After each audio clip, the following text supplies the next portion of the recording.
Welcome back to 60 Plus Uncensored, the podcast where we throw out the rulebook, smash stereotypes, and celebrate the raw, unfiltered reality of life after 60. I'm your host, Seb Fry, and today, oh, do we have a powerhouse guest for you. She's a startup champion, a four-time founder, a fierce advocate for thriving in your later years, and she is definitely not here for your outdated ideas about aging. I'm talking about the one and only Ande Lyons, host of the bold and brilliant Don't Be Caged by Your Age podcast. Ande brings wisdom, fire, and a no-nonsense attitude to everything she does. Today we're diving into reinvention, resilience, entrepreneurship, and why embracing your age might just be the most radical thing you can do. So grab your coffee, your wine, or whatever you like to drink, and let's get into it. Ande, thanks so much for being here. Tell us a little bit about yourself. Oh my gosh, Seb, I am so delighted to be here with you, and I'm waving and clapping wildly for your audience who is tuning in. I am 69 and feeling mighty fine, and I am a four times founder. I have been launching businesses for as long as I can remember. I've been unemployable since 1992. I also have a wonderful community called the New England Podcasters Group that I founded in May of 2024 because I wanted to build community. As we all know, at this age and stage, you're very discerning about how you spend your time, but you still want to have relationships with all the ages. So by setting up this wonderful community, we meet in person every second Saturday of the month. I'm able to do the best kind of work for ageism, which is showing up, being the oldest person in the room, and helping folks dissolve their ageist beliefs. So I'm so delighted to be here and share my wisdom and humor with your listeners. All right. Well, you look fantastic. You absolutely look fantastic, and you're 69 years old, and you live in New England. Have you always lived in New England? Like, where do you come from? Let's go back to like 68 years ago. Listen, born in Salem, Massachusetts, the witchy town, right? I Really? am an Wow. old WASP family member, okay? You know, generations back to practically the Pilgrims, for crying out loud. But when I graduated from high school, I went off to explore. And for those of you who are of a certain age, you'll know I call them my Wonder Bread years, where I grew in 12 different ways.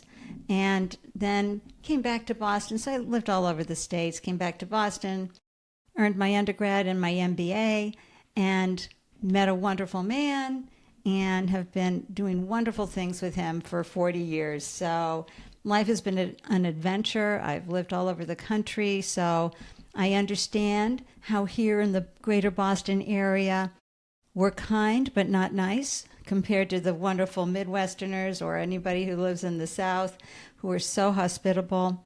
But I've had great adventures, and there's nothing like launching businesses. They're the best personal development program out there. You always win. So if any of you are thinking about launching a business, remember you always win when you launch a business, because not only is it the best personal development program out there, but you learn things about yourself you never knew you even had the capability of doing. So for those who are younger and want to go back to work for someone else because you say, oh gosh, no, entrepreneurship is not for me, you win, because now you've got transferable skills that will pay you more, and you've also learned something that you don't want to do, which is always key in growing. But if you like the entrepreneur adventure, you're going to keep going. You're going to find new ideas that you're going to bring to market, problems you want to solve for folks who are willing to pay for it. And we're finding that the largest group of folks who are building businesses, starting new businesses, no matter what size, are those who are over 50. Because a lot of times it's due to the constraints that corporations have, which is that you're permafrost now, that you're 50 or older, that your ambition has died on the vine. And I'm here to tell you, ambition is ageless. And so many folks end up finding themselves squeezed out, becoming invisible in the corporate scene, so they find other ways to bring their expertise and knowledge to the world that still fuels their passion, their purpose, and their pocketbook. All right. So you say people from the greater Boston area are kind but not nice, huh? People Yeah. people are not nice in Boston. Is that true? Listen, of course, there's nice people everywhere, but we're known. Like if you fell down in the street or you need help moving or anything, we're there. We're there to help you. We're going to show up and defend you, do all the things, right? But we're not going to always have the nicest language, especially when we're behind the wheel. If you've ever been to Boston, you know love and forgiveness end when we get behind the wheel, and it's no holds barred. Excuse me. And so it gets pretty wild. I'm sure you've heard the stories. I mean, people will take a right from the left-hand lane and a left from the right-hand lane, and that's a 4-lane highway. And nobody thinks anything of it. And you never look the other driver in the eye. I don't know anything about driving in Boston. I had been to Boston a couple of times, but I never drove. And all I know about Boston, I learned from Bill Burr, the comedian, right? So Right. that's about. I mean, the only Well, stories that I've heard, I should there's say. so many things in Boston. If you're driving through the city, you sometimes it's so scary to take a right or a left that you end up in another state because taking that turn is too hard. Right on. Okay, and now, so you are a serial entrepreneur, and you have done a number of startups over the years. What kind of startups have you done? One of my favorites was a .com, where that we grew to 100 employees, raised over 8 million in capital, turned down 14 million in capital, and really had a great run. I would say we were doing early YouTube and Facebook type of content, and this was 1998 through 2000, and we were just about reaching profitability when the tsunami of The failed dot bomb, .coms. the We dot got bomb caught up in era. it, and there was nothing we could do. We were taken down, so that was a lot of fun. But I also had a food manufacturing business that I scaled in less than 2 years. And that was also really fun because I had to figure out how am I going to bring a product that belongs in a grocery store shelf to the market without going the grocery store route. And that's really important because if you go in the grocery store, you lose all your margins. It's really hard. You got to have a ton of money. And so I went through food service. And because women business owners are considered, excuse me, are considered minority-owned businesses, I was able to get in through their supplier diversity programs with food service companies. So it was great. So Great food run. service companies are those companies that provide food to restaurants and like hospitals and hotels and stuff like that? Hospitals, hotels, corporate campuses. Okay. So that's a great way to get in and you keep your margins. And it's a great way to increase brand awareness. Oh, I had the best time. Interesting, because I watched Shark Tank a few times and I never heard them say like, "Oh, have you tried the food service route?" So is this like a relatively like unknown path to like succeeding in food manufacturing? Um, Certainly, if you're a woman, definitely consider it. Or if you're from a minority population, definitely consider it because there are wonderful ways to get into Airmark, Compass, Sodexo. And they're always looking for new products to delight their customers who hire them and buy from them. So what kind of food did you manufacture? I had a wonderful product called Goddess Granola, a divinely delicious gourmet granola. And it was lots of fun. And I called myself the chief executive goddess, and people would pick up the phone and go, "Hey, Joey, the goddess is on the phone." And, when picking up orders and things like that, it was a lot of fun. Did you sell that company or what happened to Goddess Granola? Well, thank you for asking because it broke my heart.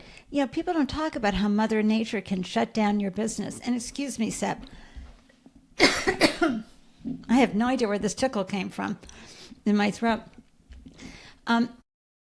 People don't talk about how Mother Nature can shut down your business. So within a 5-month period, 2 of my main ingredients got hit by Mother Nature. They almonds had a drought, and maple syrup didn't flow that year. So all of a sudden, both of those products became very expensive.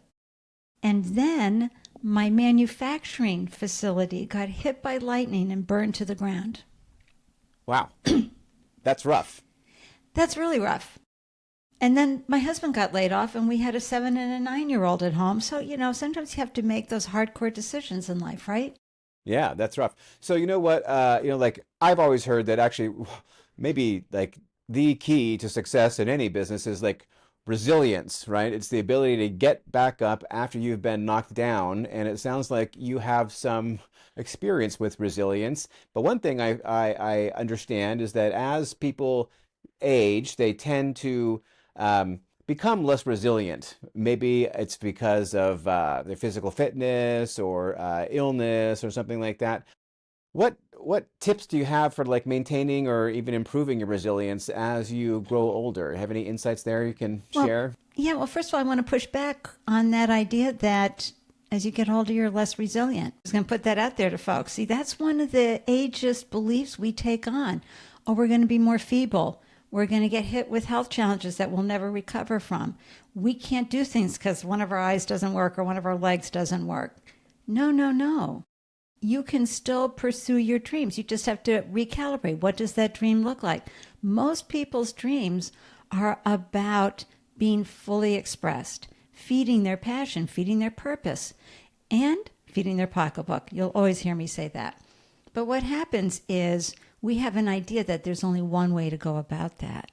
And so resilience is being able to step back, be curious, and find other ways to pursue your passion. And look, there's plenty of folks out there who are fine with getting up and taking care of their garden every day or taking care of their grandkids.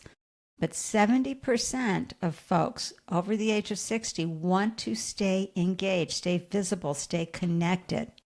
And so that means you've got to start thinking about what does pique your interest. You need purpose to get out of bed. And here's the scoop, Seb. In 2021, I believe, the World Health Organization came out and said retirement is an epidemic causing societies billions of dollars. And that's because people retire, they're like, oh my God, thank God, I don't have to go to that job anymore. Some people are going to say, some people are like, oh my God, I can't go to that job anymore. What am I going to do to stay connected and feel like I'm contributing? And they sit on the couch and maybe they've had the money and they can go do the tours around the world and they're playing all the golf. But after a period of time, they're bored and they're feeling that that's meaningless to them. But what do I do? And the next thing you know, the illnesses start cropping up and they start to fade and things happen. And so to stay engaged, folks, first of all, start thinking about your passion.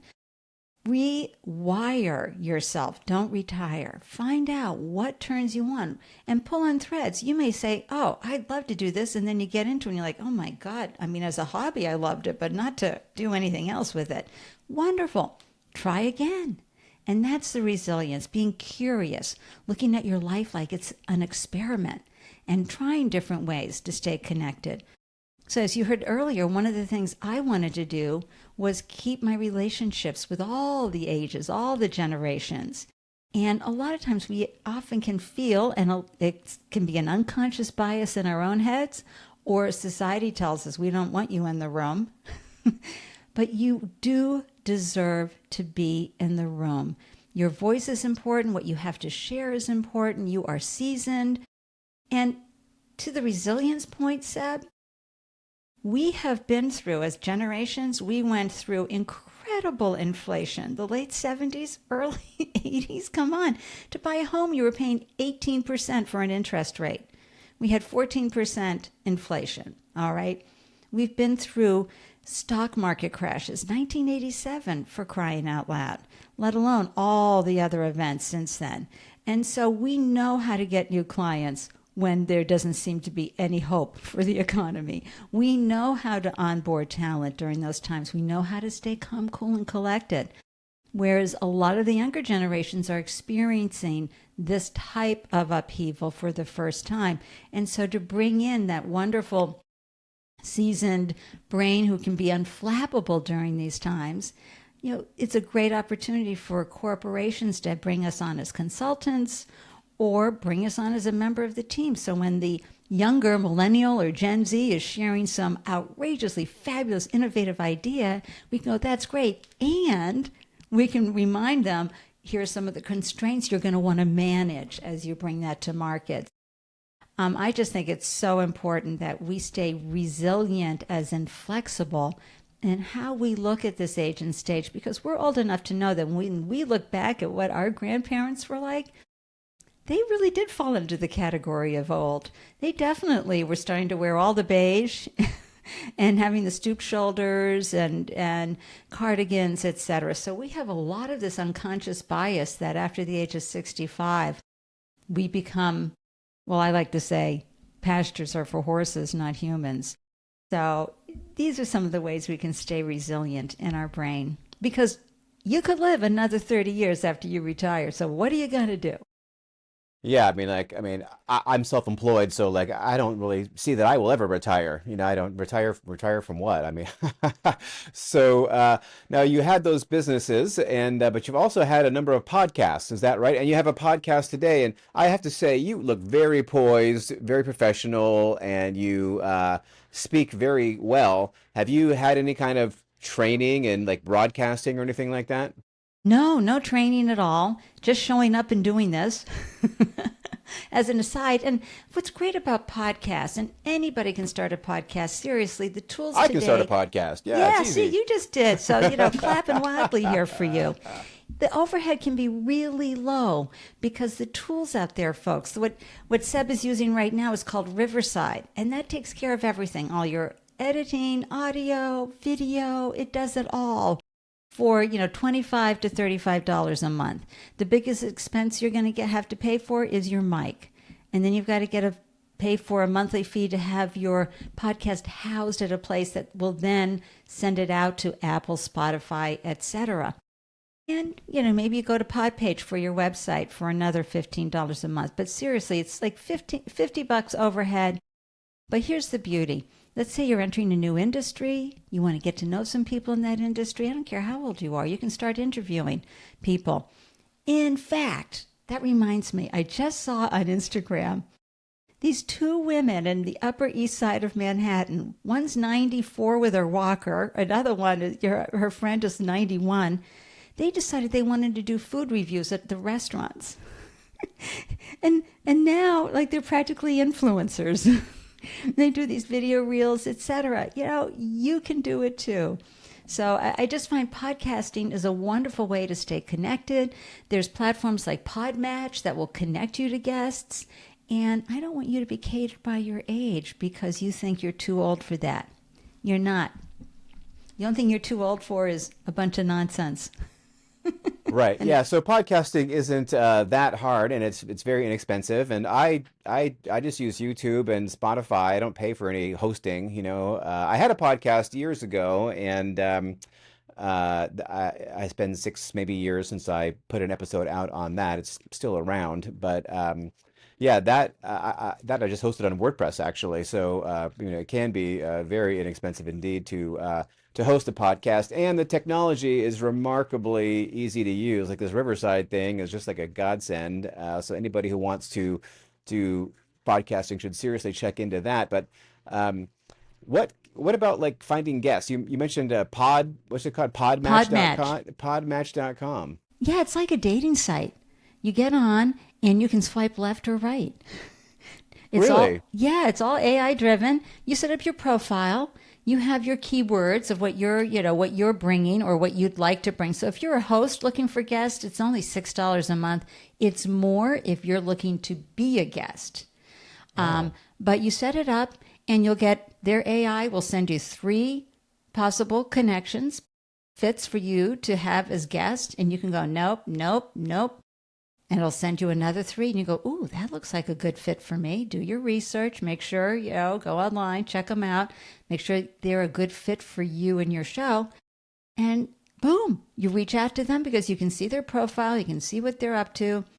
And you say, oh, my listeners would love to hear that. And frankly, I'd like to have a conversation with them too. And now you start broadening your own network of people. It's really wonderful. Yeah, it really is a wonderful thing, and there are all kinds of podcasts out there. And I have been listening to podcasts since the iPod had a hard drive in it, right? Like I used to, like a physical spinning disc, right? So like I used to go to the gym with my iPod, and I would listen to podcasts back in what year is this? I mean, it's like 25 years ago. I mean, like, Yeah. I mean, it's been a long time. So I've been a long time podcast listener, and I think podcasts are the best thing. So your podcast that you have, it's called "Don't Be Caged by Your Age" podcast. Is that right? Yeah, and this came about because I was in the startup ecosystem for years and I had a monthly pitch event. And I would often hear investors or other founders advise these startup founders, explain your business as if you were talking to your grandma. And I would jump out of my seat. First of all, I was never grandpa. So there's gendered ageism right there. Second, in the 70s, we were building computer companies, okay, tech companies. In the early 80s, folks were gaming using punch cards and mainframes. We have had to transition from landline to, answering machines to email. We used to type on sometimes electric typewriter, sometimes not. And we couldn't make a mistake. If you wanted a carbon copy, you had to put carbon in between the sheets. We were there to learn how to use copy machines when they first came out. We were the first ones who were using PCs when they came out.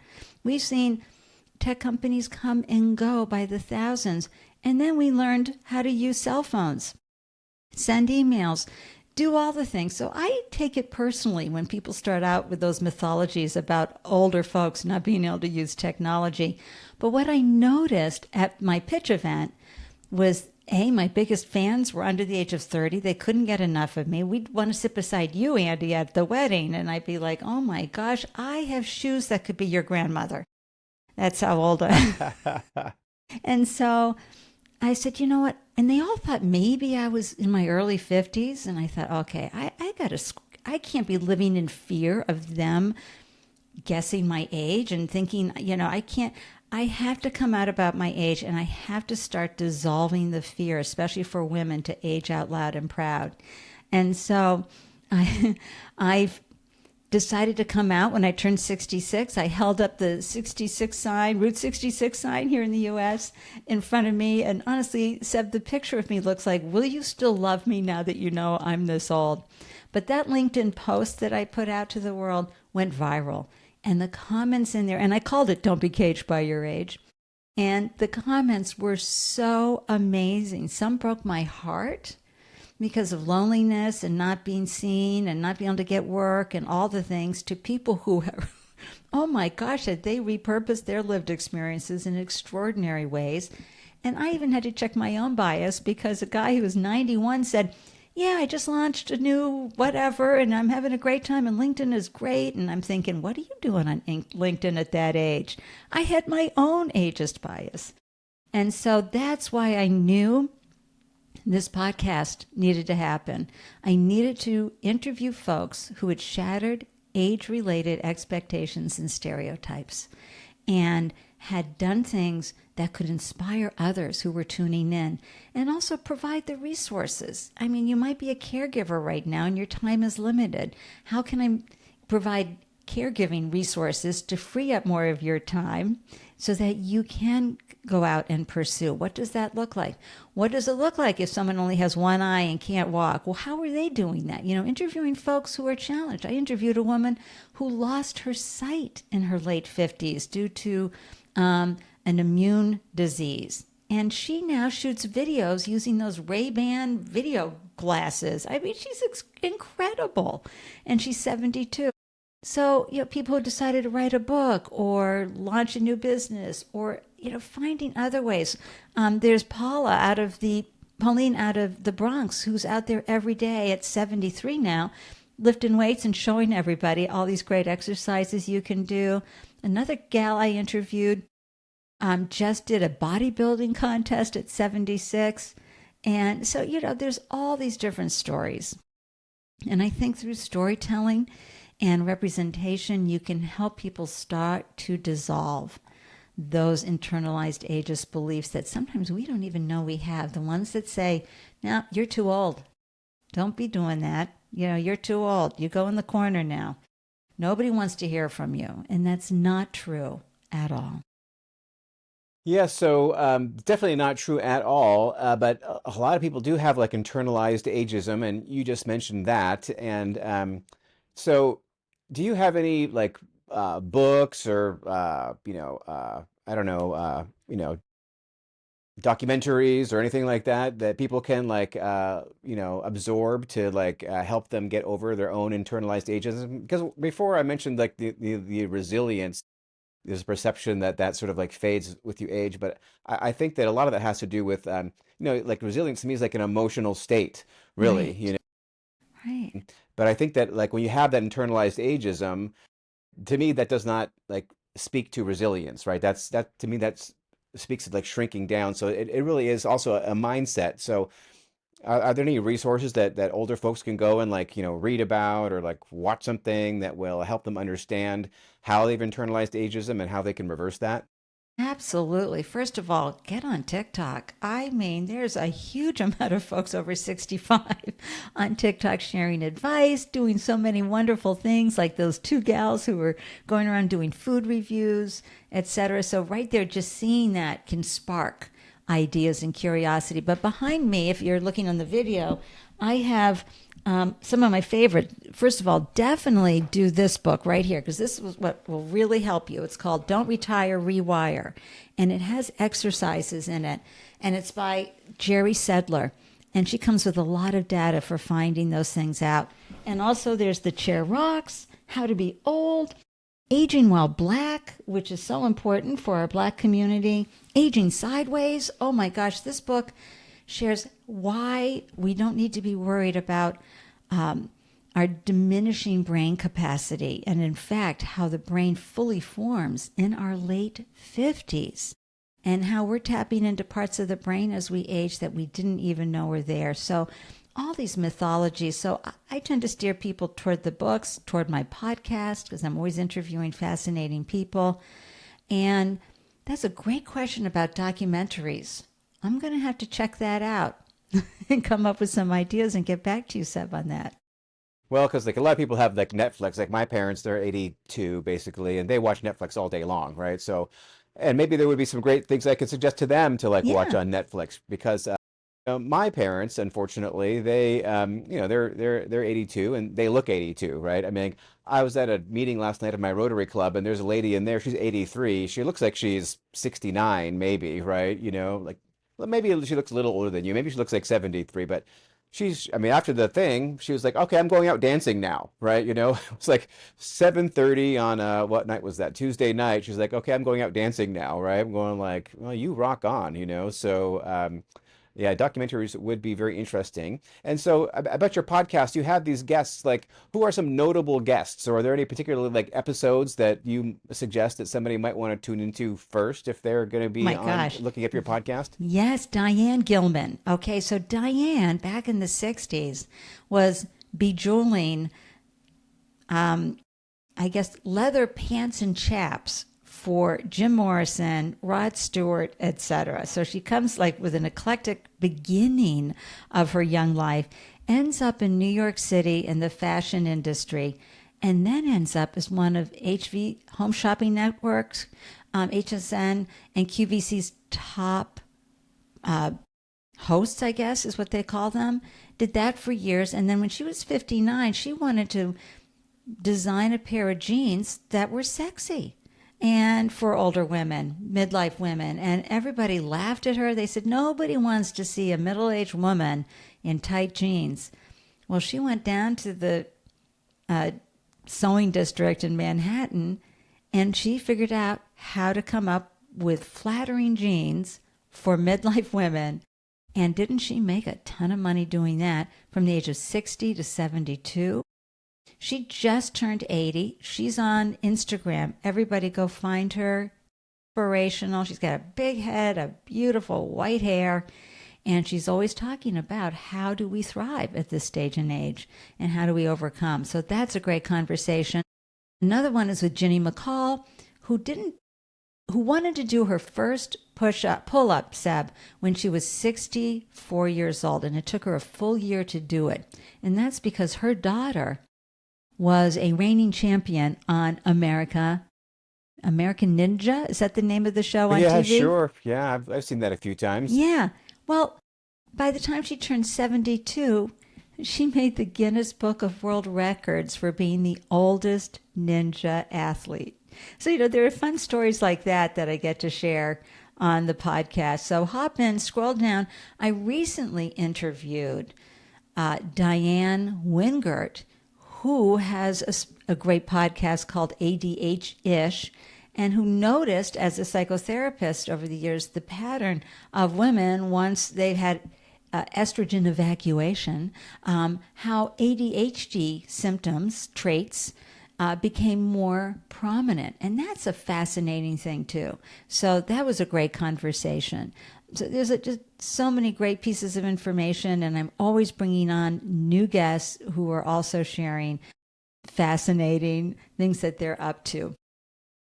Yeah, so I happen to notice that those people you mentioned are all women, and that you yourself are a woman. And what are some of the challenges that women in particular face about ageism? Like one thing they say is like you should never ask a lady her age, right? I mean, like I don't know, like so I'm not a woman. Tell me, like what are some of the particular challenges that women face day to day, and how can they overcome them? Just like when they're walking down the street or whatever. Right. Well, first of all, hang out with people who celebrate age right there. Um, Find those people so you can feel that confidence, because we come from decades of we only want new and young, and everything is anti-aging. Excuse me, we can't help but age. Aging is a thing.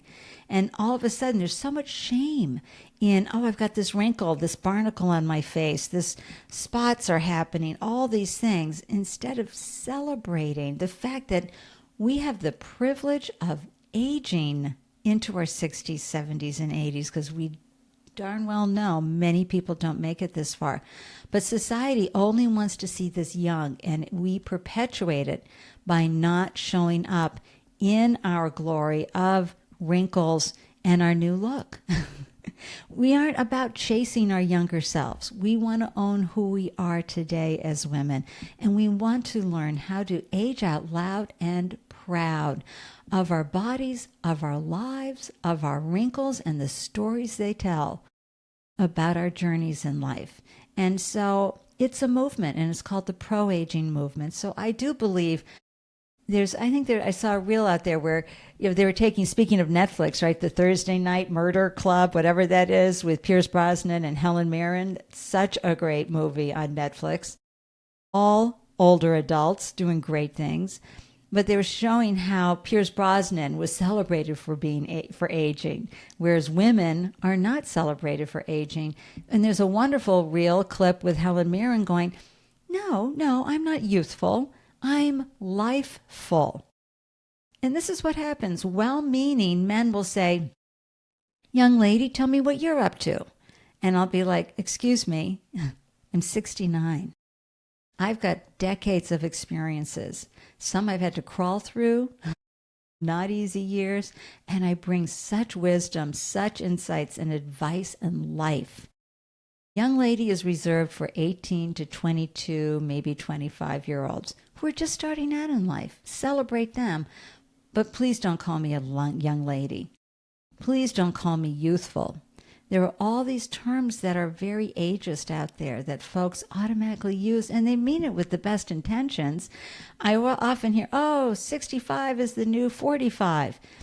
No, 65 is 65. You've earned every one of those years. Do not discount them or diminish them. You worked hard to be here, and you're blessed to be here.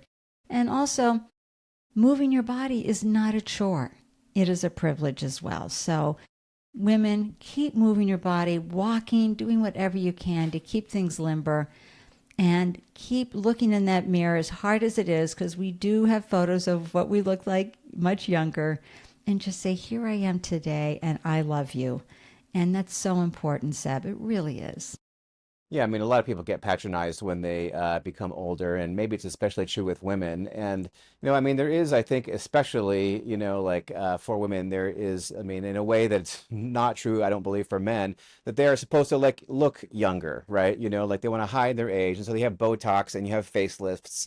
And early when I got into real estate, an agent in my office, she went to LA to get a facelift and she died of a blood embolism, right, as part of that surgery, Oh, right? And no. so she wasn't that old. I don't know. She might have been 60, maybe 67. I don't know. Not very old, really, but yeah, she had a facelift and then she died. So what do you think about that? I mean, like, like, Well, I'm not here to tell a woman what she should do with her body. She has agency and authority over any decisions she makes.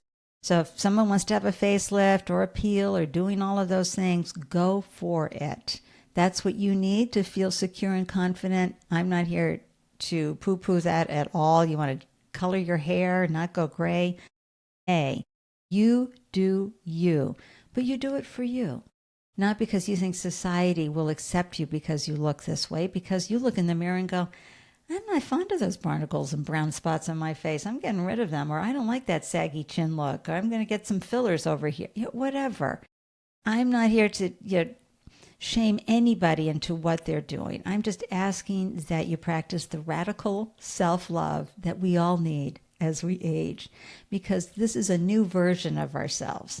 And it's important that we find ways to, again, have a reason and a purpose to get out of bed every day and share our glow with the world, no matter how old we are. yeah, I mean, I don't see anything really wrong with cosmetic surgery or Botox.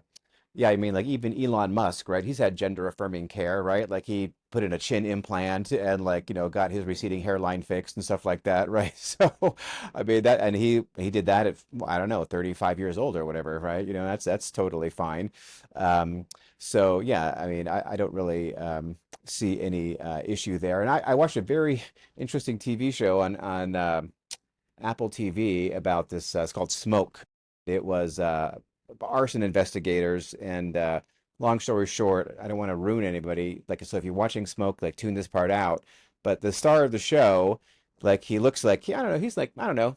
He's maybe 45, let's just say, and like he looks really cool, and like he's fit and all this, right? But then we learned that actually that was just his own self-image, because at the end of the show they show him how he actually is, which they did CGI, right? To like make him, but he's like older and fatter, a little bit of a double chin, like his hair is half gone and something like that. But when he saw himself in the mirror, like that was what he was basically, that was his own self-image, but his physical image wasn't that. And so, I'm like, if your self-image does not match your physical image, what's wrong with changing your physical image to match your self-image? Whatever works for you. I still invite you to explore what's important. And what's important is connection and community. And when you look at all the longevity studies, it's not what they eat, it's not what they drink, it's not where they live. They're living to be up to 100 and more, happily and healthily, because they have connections and community with all ages. That is what gives you the lifeful experience of the ability to lean into joy. At the end of the day, it is never about how you look. I don't care if you're 18 or 88. It is never about how you look. It's about how you feel. And so that's where you want to be coming from, because that's what people pick up from me. It's my glow. It's my vibe. It is. You see me in person. I don't think Riverside has anything to help my face at all. There's all the things. There's the hairs, the barnacles, the wrinkles, the brown spots, but the beauty is coming out through your smile and through your eyes. It is your soul that is bringing that glow to the world that people will resonate with. Yeah, you certainly do have a glow and a vibe. And so, like, how do you stay healthy? I mean, you look like rapturously healthy. So, how do you Well, do hey, that? Do you pump for iron? Do you like eat a macrobiotic diet? Like, what's the secret there? Hey, the secret was I was born into a good DNA package, period, end of story. So, a lot of times folks don't have that DNA package. They have to work with the cards they were dealt, right? But yes, I've always exercised, and, eating sensibly. I'm not into like any type of restraints. I do love animal protein, that my body loves it, my mind loves it, and it works best for me. But I absolutely get out there and move my body. So I have one of those fun walking pads, Seb. You can get them on Amazon for like $150. You can't even see them in the room. And I can watch my favorite TV shows or listen to my favorite podcast, get my miles in. Because outside, sometimes we've got the fires from smoke somewhere. We've got too hot, too cold, too icy, whatever.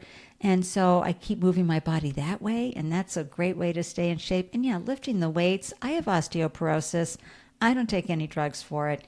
I just make sure I keep my core strong so that I'm stable and I'm not going to fall.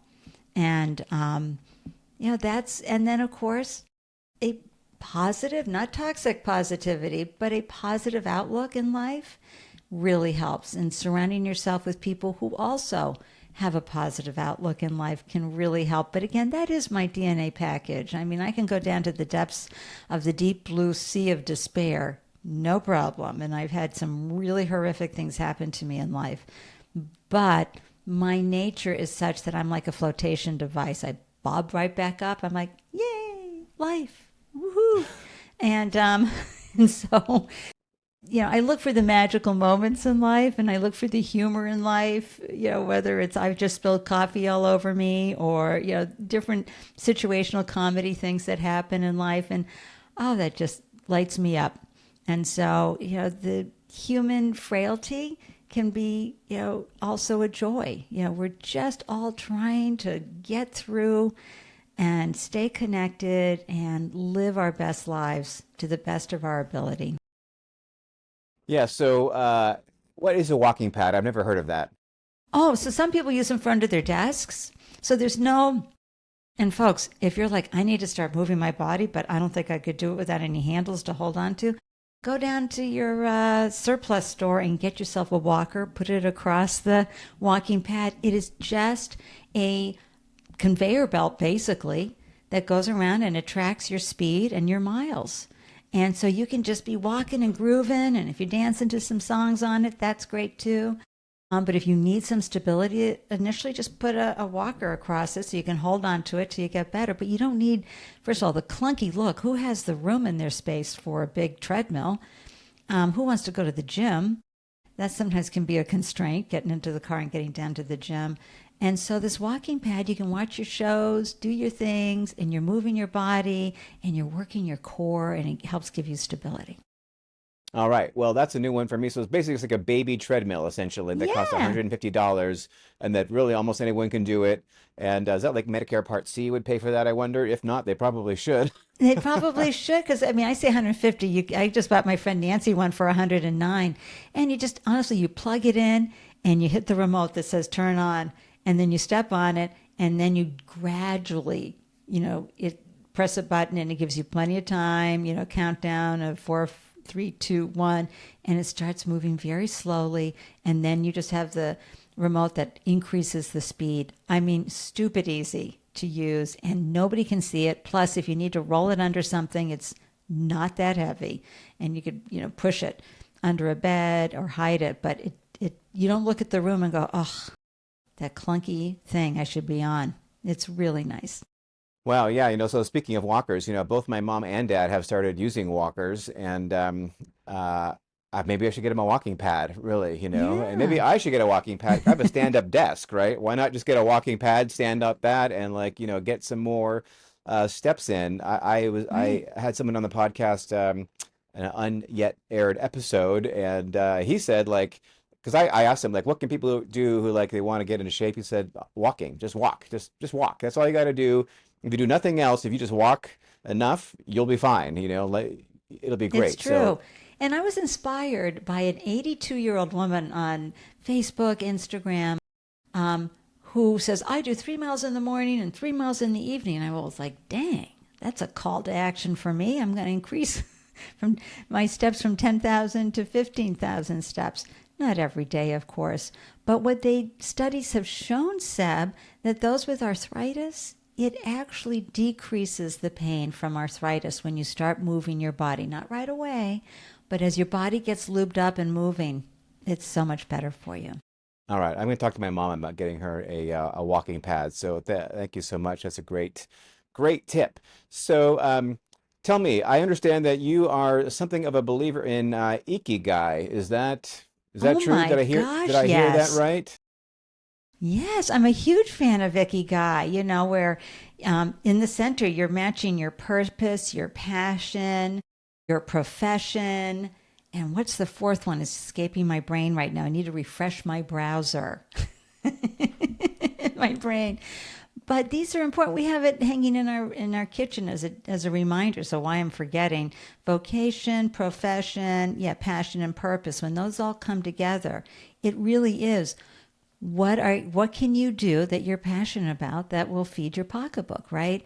How do you find those things out? And Ikigai is a beautiful thing to do. And I understand, Seb, decades of hard work and life not working out for you and making sacrifices, it sometimes can be a little too Pollyannish to be thinking Ikigai. But when you sit down, and especially if you get Rewire, Don't Retire, get that book. The exercises in there will help you find out what you might be able to be doing that you feel kind of good about. My husband's about to turn 74. He got picked up by a young company that needed his wisdom and experience. He's going back on payroll. And here's the first thing I did. I hopped on ChatGPT. I mean, he's been a consultant for years, but he hasn't been on payroll for a good 6-7 years. And he's been collecting Social Security since he turned 70. So, of course, I get onto ChatGPT and I go, so tell me, do they take out FICA when you're this age? And sure enough, they do. And I go, well, where's that money going? I mean, are we building more into our own coffers? Like, how does that work? But anyway, and he's off, traveling around for this company and doing something in a lane that he really loves and he's good at. But, and here's something that's really important. As you age, you need to manage what we call your energy portfolio, not just your financial portfolio, your energy portfolio. So every day it's like, where are we going to put our energy? And boy, be discerning about that. So what would take a younger person a good 40, 50-hour week for, when you're older, you're so seasoned, so experienced, you can get in 25 hours and be just fine. And an employer will be very happy with your output and input for that. So don't think you got to go work, pulling the plow at this age. You can get a good gig that adds value. And sometimes it means you start off volunteering places just to sort of get back into the feeling of what it's like to show up, suit up, do all the things. But then, start looking around you, because companies every day are having to shift their perspective about our age group. And more folks are going back into the workplace happily under better conditions, not full time. Right. Yeah, you have to show up, and that's one thing I've heard for decades, and I believe it more and more every day. The secret to success in any endeavor is just show up, right? I mean, like, take that phone call, like, respond to that email, make that social media post, go to that meeting, and meet someone new, and just say yes to something that maybe you are a little bit hesitant to do that, but yeah, just say yes. Take the risk. Yeah, I shared a reel. I have a bunch of shorts that I share on my YouTube channel. And this was Liz Friedman. She's well known in New York City for her jewelry line, but she's got to be well into her 70s, maybe early 80s. And someone was asking her to, talk about her age. And she talked about how she went to, when she was 25, she went to this cardiologist event in Vermont, and she was a heavy smoker. And we all thought she was going to talk. And then the cardiologist said, I'm going to give you a piece of advice that I want you to implement as you age. And so everybody is thinking, oh, stop smoking, right? He's like, don't take it easy. Take it hard. Take the risks. Keep moving. Keep getting out there. Do not step back, and you will have a great older adult life. Don't take it easy, take it hard. That is some good advice for sure. Absolutely. Now, you have that community of podcasters, the New England Podcasters Group. Is this something that you do in person or is this done over Yes. Zoom? Well, no, we do it in person every second Saturday of the month from folks from all 6 New England states show up. And yes, we have the Zoom portion. Absolutely. People can tune in from Zoom because sometimes from parts of Connecticut or Vermont, that's a 3-hour drive and they're not going to do it. Not every month. And so, but I created it, Seb, because I really wanted to have, there's just nothing better than looking into someone's eyes in person. There just isn't. I call it hurling, hugging in real life. And so I wanted to create a welcoming, inclusive place where we could all share our podcast stories because as a podcaster, your friends and family can go, oh, isn't that great? I'm so happy for you. They have no idea what you're doing. So when you get with other podcasters, you are like sharing stories back and forth, what you tried, what worked, what doesn't. I always have a featured speaker who chats with us to help us up our game. But podcasters are all doing something they're passionate about. The indie podcasters, right? They're doing it from their closet, their living room, some random space in their home, and they're having a blast. So I thought, well, if I'm going to hang out with people, I want to hang out with indie podcasters. So I suggest either getting on meetup.com or eventbrite.com and finding local events that are happening around you that spark your interest. Or if you don't, do what I did. Start a monthly meetup where folks can come in. And sure, I was worried, am I going to throw a party and have no one show up? But people have come and it's gotten bigger. And then I just built an online community for everyone. There's this wonderful platform out there called circle.so. And it's like Facebook group meets Slack meets Zoom. So it's a great place for people to go where they're not going to get distracted by Facebook, Instagram, LinkedIn. They're going to go in there specifically for these reasons. And it's another way that we can say we're rooted in New England, but we're open to all. So we have a few folks that have joined the community that will never be able to show up in person, I don't think, because they're from much further away, from across the country and in other countries. But they get to have that wonderful vibe that we've built over the last 16 months.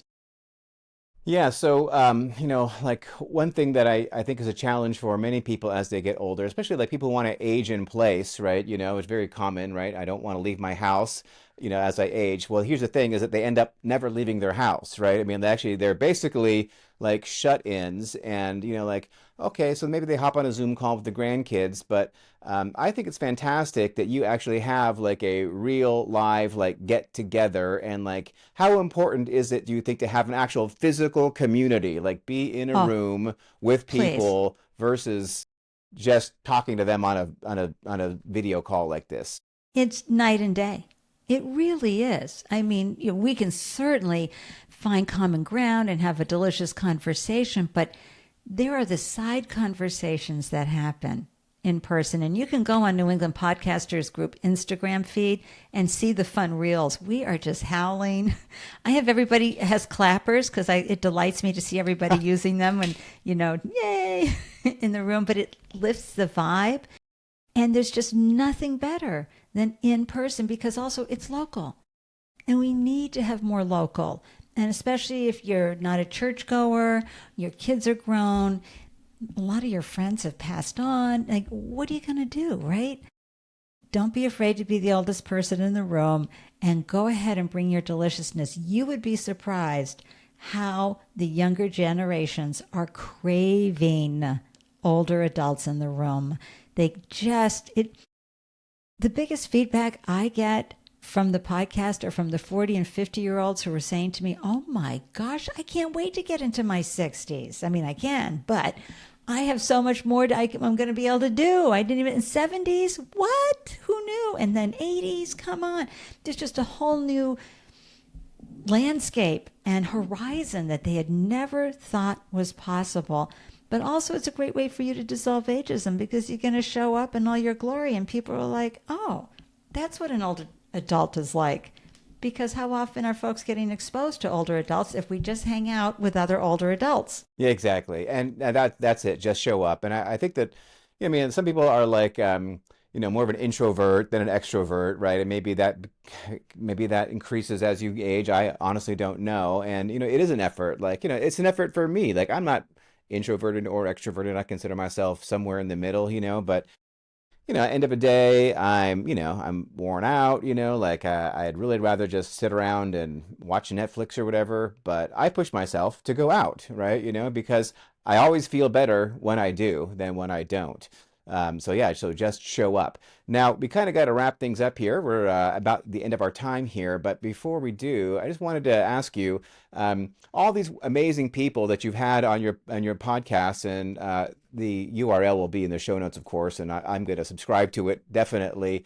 Are there any kind of like traits that you have identified in all these people that really is like very common among people who are really being successful, and whatever that means to them at in their 60s and beyond? Yeah, they decided age was not a limitation. They decided age was a growth opportunity. They didn't step back, they stepped forward. They got deeper clarity, they tapped into the courage that they've built up over the years and the joy for living. And they went out, instead of shrinking, they showed up and decided to say, you know what, my voice still matters. I matter. And visibility matters for me and my voice and my age group. And so that's the common theme. And like you, no interest in retiring. Why? I can't imagine it, but of course I have the entrepreneur in me. But at a certain point, you get bored, and then you've got a couple of decades ahead of you. You don't know you don't come with an expiration date on your booty, right? So, what are you going to do with your precious life? This is what they have in common. They faced their demons, they faced the constraints, they dissolved them, they got around them, they broke through them, and they found pathways to share their purpose and their passion and to delight themselves, whatever that looks like. I'm not here to judge anybody's passion or purpose. I'm here to say, stay tuned in and tapped in, because the world needs you. You are important still. Just because you're over 65 does not mean we're done with you. We want more of you. Yeah, so this guest I had yesterday, he said something great, which I'm going to rip off and make it part of my mantra, which is getting older does not mean slowing down. It just means changing gears. And a lot of people, younger people, may say to older people, like, what are you doing on LinkedIn at 91 years old, right? I mean, like, what possibly could you have to add, or like, why bother start a project when you're going to be dead soon, frankly, right? But the truth is that none of us know how much time we have. We could all be dead in the next minute, right? I mean, like, you never know. And if that's the thing that's going to stop you, is like, I don't have enough time to like be successful at whatever. It's like, that seems to me to be a limiting mindset that really is only going to lead one place, and that is to, probably, depression and illness, and eventually like just blowing away, essentially. So don't fall victim to that kind of mindset. And sounds like the guests on your podcast and you are kind of like the antithesis of that. You guys are like the antidote to like that, Right. that way of thinking. And we're here to spark ideas and inspiration. Yes, and that's what happens. People here go, oh, I never thought of doing that. Oh, wow, and then they pull on the thread, and the next thing they know, they're off and running. One of the biggest biases, internalized indoctrinations I had was, oh, at this age, I should be feeble. I need to be careful, right? I need to conserve my energy, conserve my body. No, no, no, no. You'd be surprised what people in their 80s and 90s are doing that are so remarkable. I want to get a guy on the show who's written a book. He's at the age of 89, and he's talking about his 10-year plan. Yeah, sure. Why not? Yeah. I mean, I think we need to be careful not to fall and break a bone, right? I think that's pretty important, right? So, but in order to do that, we can improve our balance, have a walking pad, do some even minor strength training, right? Improve Yes. your core strength, which you mentioned earlier. But other than that, like, I don't know. I don't know what there is to be careful. Your diet, I guess, Yeah, maybe, well, right? we also said doing new things lights up the neurons in your brain. And it's the best thing for keeping any type of memory loss at bay. Yeah, So that's how you fight dementia, right? Yeah, keep yeah, on learning, right? right. It's just Yeah. constantly exposing yourself to new things. Right, So exactly. Like you and your podcast and your podcast guests. This is new for me, so I'm definitely going to be tuning in. All right. Well, if people want to reach out to you, like, what's the best way to get a hold of you? Should they just email you, or like you have like a contact form on your website if somebody wanted to talk to you about something? What's the best way to do absolutely. that? So I'm Ande Lyons, Ande Lyons, Lyons. If you just Google that, you'll be taken to everywhere you need to go. You can email me, Ande at don'tbecagedbyyourage.com. Follow me everywhere I glow. I'm everywhere. So Everywhere I glow. All right, I love that. Okay, Ande, thank you so very much for being on the podcast. I really appreciate it, and I will catch you on the flip side. thank you so much for having me. I was just pure joy to hang out with you. All right, that's a wrap for this episode of 60 Plus Uncensored. Huge thanks to Ande Lyons for setting the tone with such honesty and insight. And hey, if you like this episode, do me a favor and do Ande a favor. Hit the subscribe button, leave a review, and then share it with someone you know who needs to hear it. And if you know anyone over 60 who's still out there doing big things, living boldly, working with purpose, or just aging on their own terms, I'd love to hear from you. Reach out at team60plus.com or join the conversation on 60 Plus Uncensored on Reddit. I'm Seb Fry, and this is 60 Plus Uncensored, because as we're learning, life after 60 isn't the end, it's just getting good. Subscribe now.